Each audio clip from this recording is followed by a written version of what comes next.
Alright, this is IMAX Nation 1980 here with a Blu-ray update, specifically a Disney Blu-ray update, and I have one title in here that's a non-Disney film. Starting off, Pinocchio. This is the Platinum Edition, which is going back in the vault soon, and this has no slipcover, and you know me, I like having slipcovers. It completes the case for me, but I'm glad I have it. That's all that matters. It's that I have the movie and it's in good condition. So this is the 2-disc Platinum Edition, and its 70th anniversary, even though this Platinum Edition was released in 2009, March 10th approximately. Pinocchio's 70th anniversary was in 1940. It was this year, because the movie came out in 1940. But, you know, Disney often gets the anniversary dates off. No biggie. And of course, all your promo stuff. You got disc 1 of the Blu-ray and disc 2 of the Blu-ray. I haven't watched Pinocchio in Blu-ray format. You see, I had the Platinum Edition DVD, and that's how I watched it. Yeah, there's disc 1 of the DVD. It's a combo pack. And I thought it looked great on DVD, but it should look stunning on Blu-ray. And if you want to know what I think about Pinocchio, I think it's the greatest Disney film of them all. I think it's the greatest film Walt Disney ever made. It's just really ambitious, and it was, you know, but it's not all about the animation, it's also about the story and the characters, and Pinocchio sword that fires on all cylinders. It's got great songs, it's got a wonderful story, and there's a lot of dark scenes in it, like scary scenes like the Pleasure Island scene, and that's great when Disney does scenes like that. And there's action scenes like the Monstro attack at the end, which is pretty epic for its time, and it still is pretty epic. And of course, Jiminy Cricket is one of my favorite Disney characters. It's just a really, really good film. I consider it the greatest Disney film of all time. I mean, feel free to disagree. Some people might pick the likes of Beauty and the Beast or Aladdin or The Lion King. Some people might think The Little Mermaid or Snow White are the best. I personally think Pinocchio is the greatest Disney animated film of all time. And on my greatest to least, best to worst Disney list, of course, it's number 1. Now here's the big one, Fantasia 2000. Fantasia and Fantasia 2000, 2-movie collection.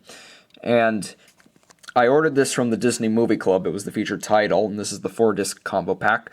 And I actually ordered Pinocchio with it. Got a good deal on that. And I've seen Fantasia, but not Fantasia 2000. Fantasia ranks at number 4 on my best to worst Disney list. I consider it a really good film. It's just groundbreaking, and the whole idea setting animation to classical music, I just think that whole concept is awesome. And I think Walt Disney really outdid himself with the film. I haven't really seen much of Fantasia 2000, but from what I hear, it's not as good as the original Fantasia, but still pretty decent. And of course, it's got 4 discs, Fantasia and Fantasia 2000 on Blu-ray, and the DVD copies of Fantasia and Fantasia 2000. And it also includes Destino, which was a collaboration between Walt Disney and Salvador Dali back in 1946, but only less than a minute was actually animated. So Roy Disney and a couple other, you know, most of the new animators at Disney, they blew it up into this 6-7 minute short film, and I've seen it before and I really loved it. Very stylistic, the animation was beautiful. So I watched it earlier today in HD and it just looked amazing. I watched parts of Fantasia, like The Sorcerer's Apprentice in HD, and it looked great. I highly recommend this. It doesn't have all the bonus features that the Fantasia Anthology had, but it's still very good nonetheless.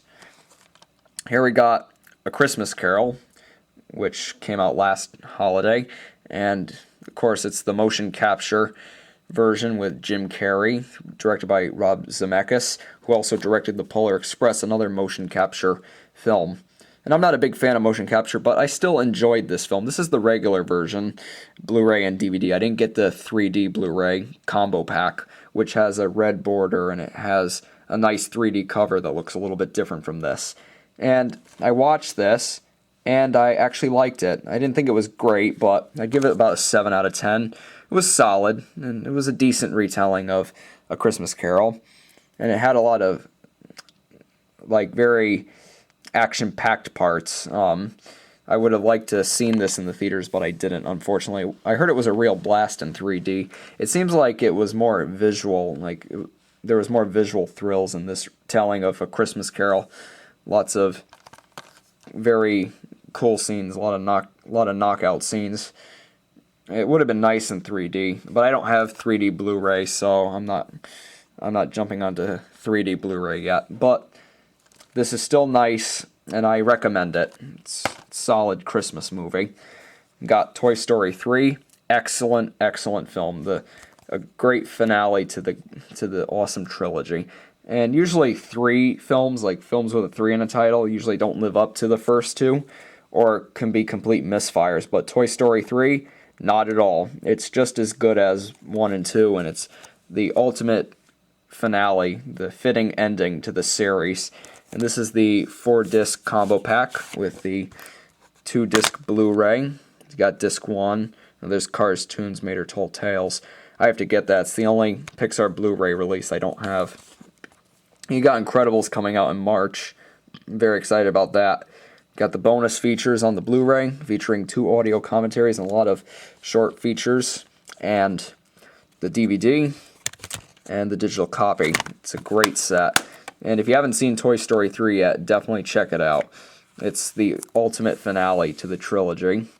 I saw it twice in theaters in 3D, and it was marvelous. So glad I finally have it now. And finally, here's a non-Disney Blu-ray, Rudolph the Red-Nosed Reindeer, the original 1964 holiday special.